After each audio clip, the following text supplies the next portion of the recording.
How to fix Fortnite. You were removed from the match due to your IP, VPN, machine, or cheating. Now, the first things first that we will be doing is we'll remove your Epic Games launcher. So to do so, just go to your Windows button right here, type in add or remove programs, and click on this one. From here, you just have to look for your Epic Games launcher and you uninstall it. For example, this one, just simply click on the software and click on uninstall. Now, second is go back to your Windows button right here, type in run, and then you'll have to type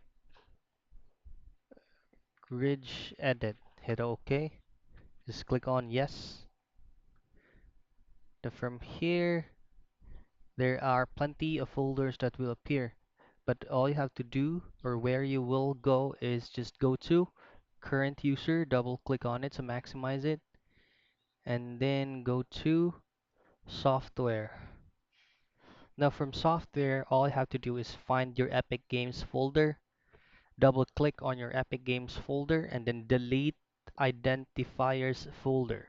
Okay, so once you've done that, next thing is to recreate a new Epic Games account. All you have to do is just simply visit their official website and then create a new account. Our last resort is to do a network reset. Go back to your Windows button right here, type in network reset, click OK. From here, just click on reset now, and your PC will automatically restart and then relaunch your game. So those are the troubleshooting steps on how you can fix Fortnite you were removed from the match due to your IP, VPN, machine, or for cheating.